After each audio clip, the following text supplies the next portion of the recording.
world is coming to an end. On July 16, 1945, the United States tested the first atomic bomb, called Trinity. Israeli attacks across Gaza are the latest threat to a fragile U.S.-brokered ceasefire, now into its third week. AI went rogue. From Stanley Kubrick in 2001, A Space Odyssey, to the Terminator. But my next guest says this isn't science fiction anymore. So you see the number of people who have died, cumulative total of people who have died across the world from COVID-19. Look at it climbing over the course of the last few months. Well, so 1 million people have died of this disease around the world. Or at least that's exactly how it feels when you take a closer look at what is happening nowadays. Data from the U.S. government today shows more than 49,000 people have committed suicide in the United States this year. This is the highest number ever. You've seen the bizarre behavior. People ripping their clothes off, leading police on chases, breaking into homes, acting paranoid. Especially if you realize that all of this exactly was predicted over 1400 years ago by Prophet Muhammad, peace be upon him. Global chaos, protests, AI robots, pollution, war zones, pride parades, collapsing banks, rise of interest, alcohol, music, everything. It's not just a few. The Prophet Muhammad, peace be upon him, has given hundreds of these prophecies exactly about these times that we are living in right now. Not fake symbolism, but specific social and moral trends. Exactly how we see it happening in front of our own eyes. Today, I'll walk you through the signs, one by one, the predictions of the Prophet, peace be upon him, and compare them with the real world data, the history, modern psychology, to discover if we are truly living in the end of times. I mean, when I started looking deeper into this, I was blown away. And whether you believe it or not, what you are about to hear in this video will make you question everything. Now, the first thing that I want to talk about is confusion and mass deception. There is a saying, a narration of the Prophet, peace be upon him, where he said that before the hour, the end of times will take place, there will be years of deception in which the liars will be believed and the truthful will be set apart as liars. The ones that causes corruption, they will be trusted, and the trustworthy, they will be regarded as the ones that create the corruption. And I mean, now look around you. We live in the information age. Information is everywhere, and it's accessible through our phones, through the internet, through the laptops, the information, television, everything. Yet never have people been more misinformed than nowadays.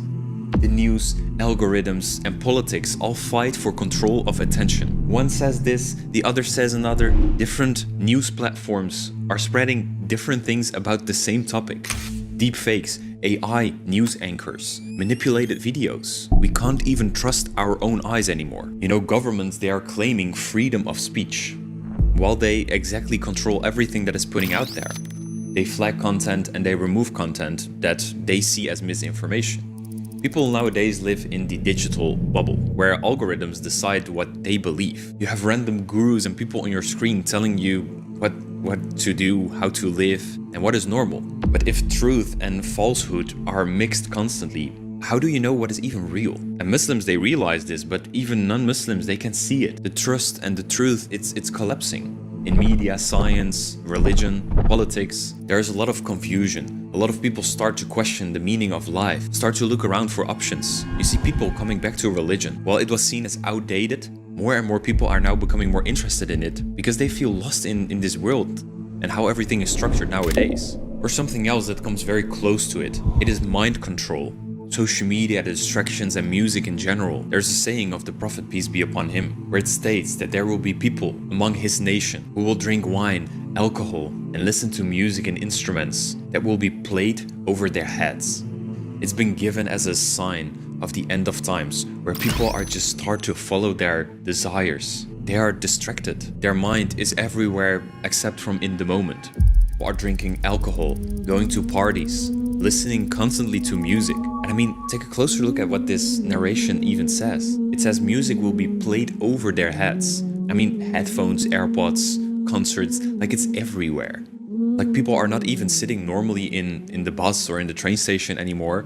If you just look around, I mean, Go outside and take a look around. People are having these AirPods in their ears and just looking constantly at a screen. Their mind is constantly fed with information. Information of companies, governments, news, Netflix series, YouTube videos, social media, everything. A lot of scholars in Islam, they agree that music, musical instruments, and most lyrics, they are considered as forbidden in the religion because they are harmful for the mind. Several studies in Harvard even prove the psychology behind it, that music triggers the brain's dopamine system, and not just triggers it, it is exactly in the same way as hard drugs, sugar, gambling. It is an addiction and it distracts the mind from normal behavior, normal thinking. It hijacks the emotional system, making people feel and experience emotions without true reason. You know, you can hype yourself up to go to the gym by listening to some rap songs, or when you feel down, you can listen to some emotional, you know, music or anything like this. I mean, it really boosts the emotion that you want to experience in that moment. You can see it as something beautiful and as something nice. But overall, if we look into the data, it just shows that music is actually a tool for distraction, for disruption, for programming the mind.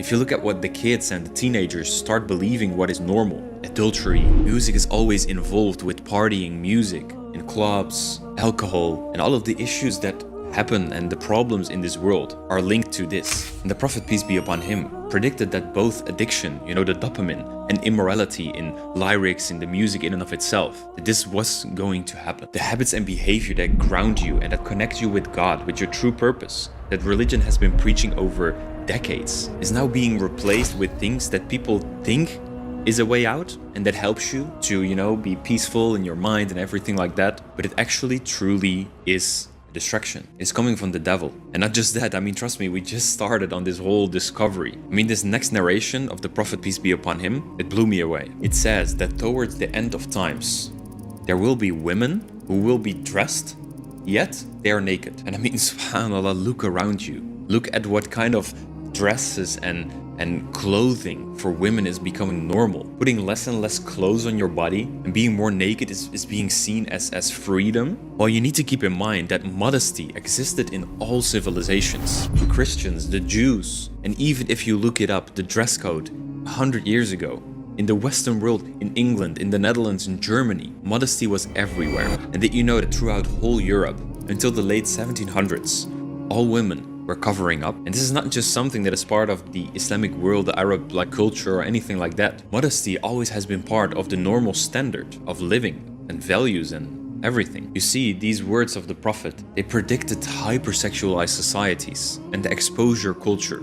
You know, not just on the streets, but especially through your phone. Families are getting more divided. Feminism is becoming big. Divorce rates are going through the roof. And kids are not even raised by their own parents anymore because both of them are working 40 hours a week. And all of this sounds very nice. And everything that comes with the feminism, it all sounds very nice. But if you have a dual income in households, it means more taxes, less parenting time, more money to spend. It's just part of an economic move, so people can spend more, pay more in taxes and everything like that. In the West, 1 out of 2 marriages end up in a divorce. And since feminism became a thing, women's depression rates have tripled since the late 60s. I mean, is that a coincidence? We're taking men and women out of their natural behaviors, mixing everything up. Men don't feel like they can provide anymore. Women are put in scenarios and situations where stress is way too high. They are put on billboards and believe that being a model and beauty and putting makeup on their face is the new standard. Well, insecurity rise everywhere. But the actual truth is that if you corrupt the women, you corrupt the homes. Families are falling apart, and corrupted homes turn in corrupted futures. And the Prophet, Muhammad, peace be upon him, he warned that the majority of the followers of the Antichrist, the Dajjal, they will be the women. It is something we need to keep in mind. Distractions are everywhere and temptations are everywhere. But if we look into the facts, into all these new things and all these new rules of like the modern standards, is it truly bringing goodness to this world, or is everything just falling apart? Now, when speaking about adultery and more immorality and all these kinds of things, the concept of zina, adultery, fornication in Islam is a real thing. I mean, the Prophet said in one of his narrations that among the signs of the hour is that knowledge will be taken away, ignorance will be everywhere, zina, adultery will become widespread, will become normalized, and wine and alcohol will be drunk in abundance. I mean, We have to be honest. If you look into the facts, into the data, over 90% of children aged between 18 and 16 years old are exposed to pornography. Every second, 28,000 people are watching porn, and every second, close to $200,000 is spent in this industry. Now multiply that by a year, and you see that this is everywhere. It's a $1 trillion industry, and the mind of these kids, these teenagers, is programmed in such a toxic way. The true essence of sexual intercourse with your partner and the concept of love is being turned into something that, like, animal behavior. I mean, it's insane what the governments and what people allow on their screens nowadays. It turns into destroyed relationships, sexual violence, unrealistic expectations, and everything like that. And neurostudies show that porn rewires the brain's standard system, reducing empathy and long-term satisfaction. And the Prophet said, whenever zina, adultery, becomes widespread, new diseases will appear. And this has been said in a time where this was not common. It was strictly forbidden in every society to even have a love relationship with someone who you're not married to. Intercourse, anything like this, was not there. And right now, what does data say? About 1 million new STIs are reported on a daily basis by people. And that's the thing, that is what surprised me constantly. You know, we maybe had just a few narrations right now out of the hundreds that are out there. And also right here, I mean, the Prophet didn't just warn about immorality. He even warned of the biological consequences. Yes, it might concern us, and it might be normal for us. But you need to understand that 1400 years ago, when these predictions have been made, no one was living like this. It was far from the truth. When the Prophet was mentioning these things to his companions and the people around him, they barely could believe what he was saying, because it was so far away from the truth and the things that were normal at that time. And like I mentioned before, many of these narrations include the overuse, abundance of alcohol. And the thing is here, right over again, the modern statistics, they show us 3 million deaths per year coming from alcohol. That is close to 400 deaths on a daily basis in the US alone. And while alcohol is literally a drug for your body, it destroys you from the inside. It is a $320 billion industry. An industry where a lot of tax has been earned. Governments, they love it. And companies, they profit and benefit out of it. And 1400 years ago, in the time of the Prophet, alcohol mainly was wine. That was the only thing that truly existed back then. He even mentioned in his narration that people will drink wine, but they call it by another name. And look at today, cocktails, you know, all these whiskey shots and this and that, energy drinks, vapes, like they are consuming drugs, things that are harmful for your body in a way that, you know, is described as fancy and nice and fun. While behind all that fun is a true dark truth that people, for some reason, they just don't want to hear it or something. It's insane. The celebrities and influencers and all these people online, they normalize this. People start to believe it. But yeah, what can we say? Addiction is profitable, you know, dopamine and everything, like every human has that desire inside of them. They use it to mislead you. And maybe alcohol offers an escape in the moment, but not peace on the long term. And now Islam has made a lot of these things forbidden. From intercourse before marriage, zina, dressing immodestly, alcohol, drugs in general, music and consumption of like content that is bad for you, all up to interest, gambling. All these things have been forbidden in the religion.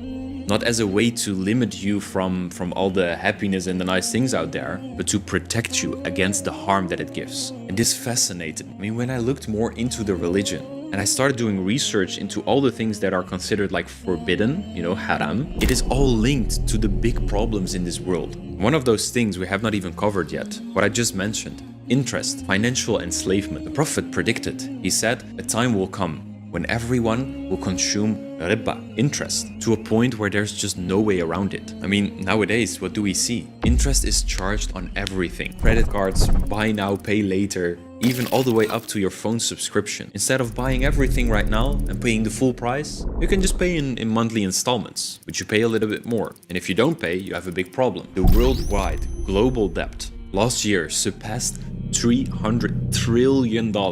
Money is created out of thin air. It makes the rich richer, the poor poorer. It creates a lot of imbalance, global crisis and everything like that. Credit cards, mortgages, student loans.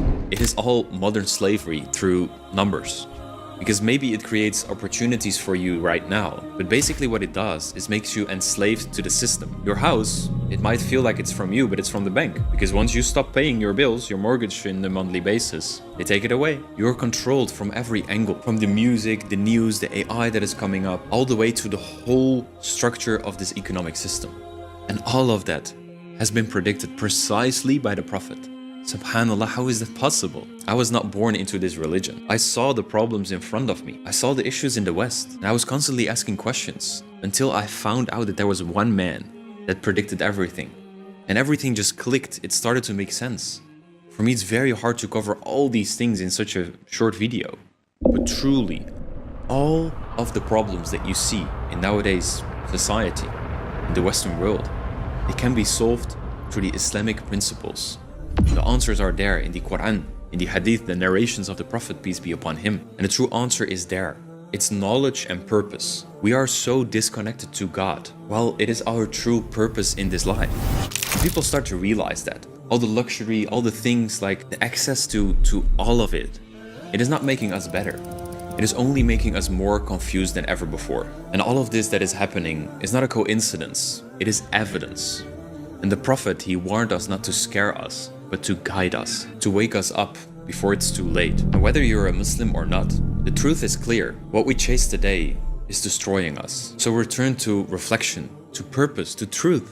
I invite you to look more into the Quran, to the narrations of the Prophet, because they truly help you to understand what is going on and how to navigate through these dark times. May Allah bless you, and I'll see you in the next video. Assalamu alaikum.